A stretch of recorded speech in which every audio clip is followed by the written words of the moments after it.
I'm Sharon. Welcome to my Music Theory tuition series where I work with you step by step through the ABRSM Discovering Music Theory grades. I'll work through every single exercise and explain everything you need to know. You can access information about the books I have available to help you on my website.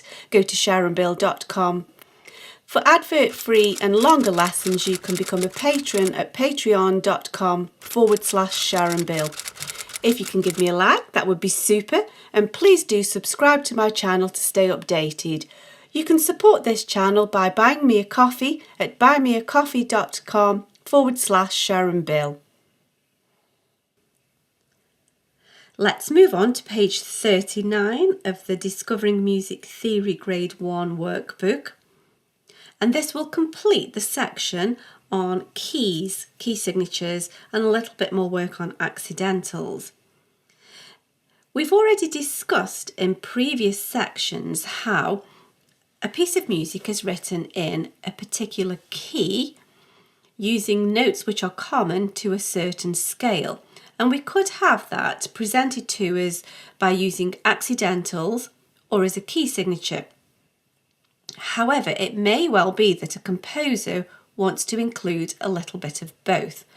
Because if a composer is just composing within a piece of music, staying within a key, for example, just popping back to the previous page, if a composer is writing a piece of music in D major with two sharps, staying nicely within that major scale system, it may not answer all of his needs. He may want to spice things up a little bit and change the harmonies and the sounds within a piece of music. And so sometimes, even though a piece of music is in a certain key, in this case F major, a composer may well want to add some extra sharps or cancel some sharps and flats out to create a certain sound, just to kind of liven up the music a little bit. And so you will get a combination of key signature and different accidentals which will alter things along the way. It's worth noting that when you have an accidental next to a note, it comes before the note because, of course, we need to know that this note needs to be sharpened before we play it. It's no good writing it after because you'll have played the note and then you think, oh, that should have been sharpened. You need to know beforehand. But when you are naming a note with an accidental, you write it the other way round as you would say it. So when you're writing an answer, you say G sharp, but in music you actually put sharp G, because the performer needs to know before he plays the note. So just be aware that you answer as you would saying in words, different than you would written on the music. So although this is in the key of F major, it does have some notes that don't actually belong to that scale, because G sharp has no part in the major scale of F major, and then the B flat that should belong here has been cancelled. Do remember that key signatures affect every single note on any octave regardless, but accidentals only apply to that particular pitch, so that is a G sharp, and that will last until the end of the bar where the bar line cancels it, unless it's cancelled by a natural sign before that point, but it is only that octave. Any other octave, for example down here, that would still be normal G. The sharp only affects that particular octave range. For that bar only, then it's cancelled. But the composer can choose to change things and twist the harmonies to suit their purposes exactly as they wish the melody to sound.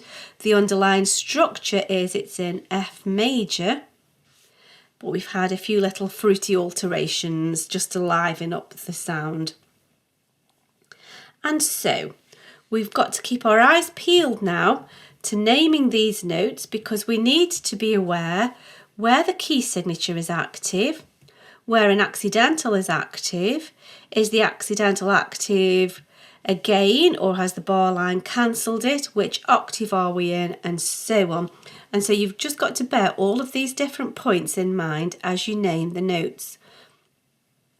So here, for example, this looks like a note F. We're in the treble clef, but because of the key signature which affects every single note, every single F is sharpened unless we're told otherwise. That is an F sharp because the key signature is always active. So here we have, in the treble clef, a note B, every good boy. No key signature, no accidentals, nothing, just plain old B. Now here we have that same note F again, but this time the key signature has been cancelled, so although it should be F sharp, the natural sign cancels that out. So that is F, and I would also add F natural just to thoroughly explain this accidental here.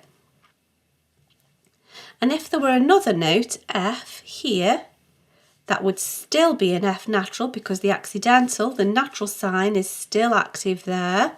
If there was another F here though, it would still be F sharp because that's our key signature, just doing its thing.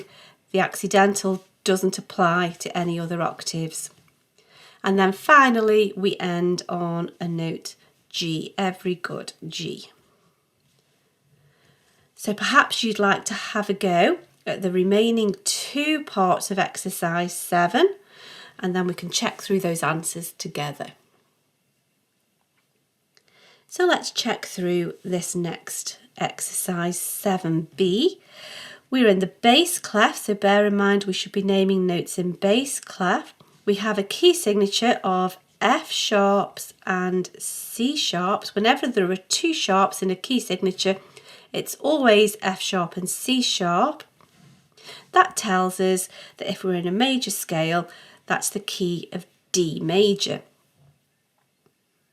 So we've got to bear that in mind whenever we're answering any of these note names, unless something has told us otherwise.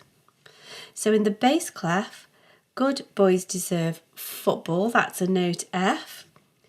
Every F must be sharpened, and so we know that's an F sharp because the key signature is active. And so here, this note, good boys deserve football always, that's a note A. Moving on to the next one, all cows eat grass, so all cows, that's a C. And remember, our key signature tells us that every C is sharpened, and so it's C sharp. Now in this next question, we can see it's the same note C, but the key signature, the sharp, has been cancelled, and so now it's a C natural. That's the same as just plain old C, but we'll say C natural to fully explain this. It's exactly the same as just writing C as an answer, and so that would be correct, but I would always include the accidental sign just to show that you've thoroughly observed everything, and you need to explain that it's a C natural to be sure to show that it's not C sharp. And now we're in the bass clef again for this final example, and we've got a key signature of B flats. Good boys deserve football always, so good boys, B flats, and whenever there's one flat, it's always a B flat, and that tells us if we're in a major key, that's the key of F major. So let's name these notes. So here we have a note C, all cows eat grass, so all cows, C. And there's no key signature, no accidentals, just plain old C. Now this note here, it doesn't fit into the little rhyme we use. Good boys deserve football always, that's A, so one above A is B.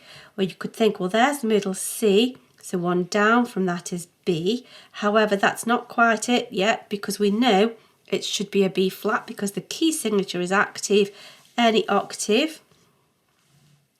So that needs to be B flat. Now here we have a note that doesn't belong to the scale structure of F major. So we want good boys deserve football. It's an F that has been sharpened. The composer wants a particular sound here to change matters out of the usual major scale sound, and so we must make sure we show that we've seen that.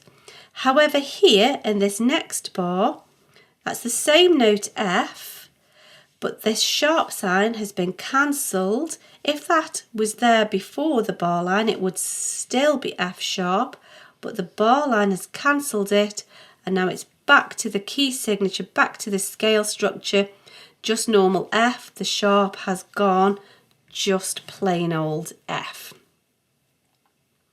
At the bottom of the page, it does give us the opportunity to turn on to the back of the book to try some further exam questions to test this topic. However, I'm going to suggest that we leave this and let's just leave it a while until we feel like we've perhaps forgotten it, and then when we get to the exam paper, it will give us the opportunity to revise this topic and just refresh our memory.